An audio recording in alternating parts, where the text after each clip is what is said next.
देश की जनता ने हमारी सरकार के प्रति बार बार जो विश्वास जताया है, मैं आज देश के कोटि कोटि नागरिकों का आभार व्यक्त करने के लिए उपस्थित हुआ हूं।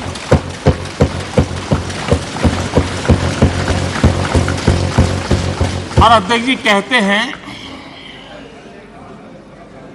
भगवान बहुत दयालु है और भगवान की मर्जी होती है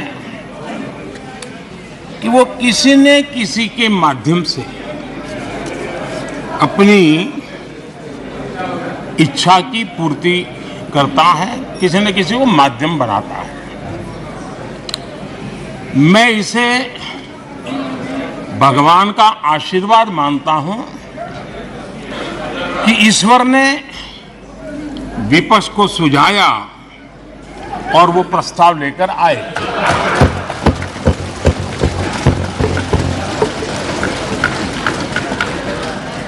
दो 2018 में भी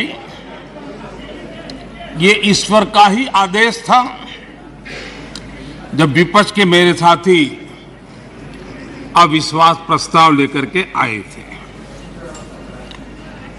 उस समय भी मैंने कहा था कि अविश्वास प्रस्ताव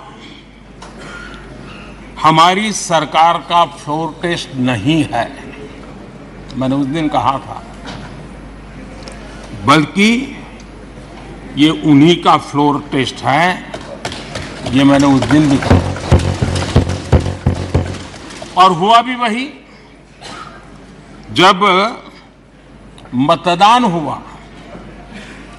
तो विपक्ष के पास जितने वोट थे उतने वोट भी वो जमा नहीं कर पाए थे।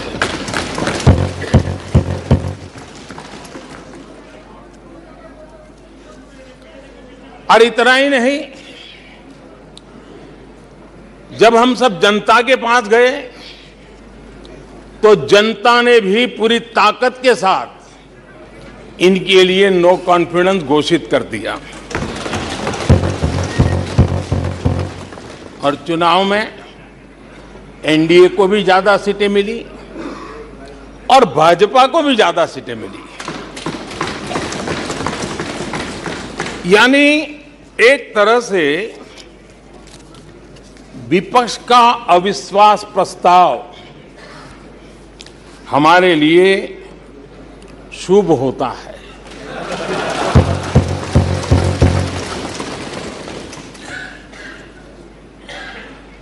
और मैं आज देख रहा हूं कि आपने तय कर लिया है कि एनडीए और बीजेपी 2024 के चुनाव में पुराने सारे रिकॉर्ड तोड़ करके भव्य विजय के साथ जनता के आशीर्वाद से वापस आएंगे। आदरणीय अध्यक्ष जी, विपक्ष के प्रस्ताव पर यहां 3 दिनों से अलग अलग विषयों पर काफी चर्चा हुई है। अच्छा होता कि सत्र की शुरुआत के बाद से ही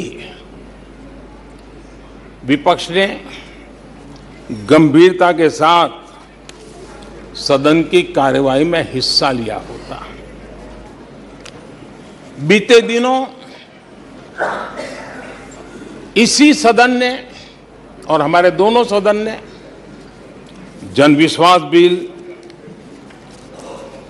मेडिएशन बिल,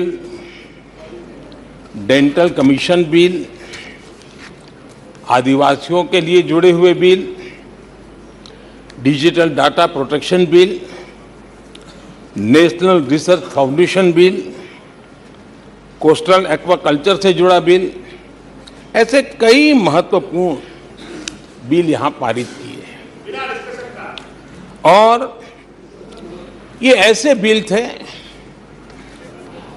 जो हमारे फिशरमैन के हक के लिए थे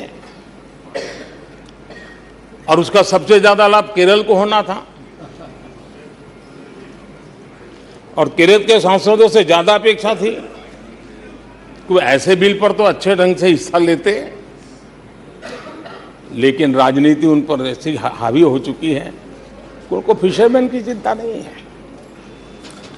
यहां नेशनल रिसर्च फाउंडेशन का बिल था, देश की युवा शक्ति के आशा आकांक्षाओं के लिए एक नई दिशा देने वाला बिल था। हिंदुस्तान को एक साइंस पावर के रूप में भारत कैसे उभरे, वैश्विक दीर्घदृष्टि के साथ सोचा गया था। उससे भी आपका इतराज। डिजिटल डाटा प्रोटेक्शन बिल, ये बिल अपने आप में देश के युवाओं के जज्बे में जिस बात आज प्रमुखता से है उससे जुड़ा हुआ था।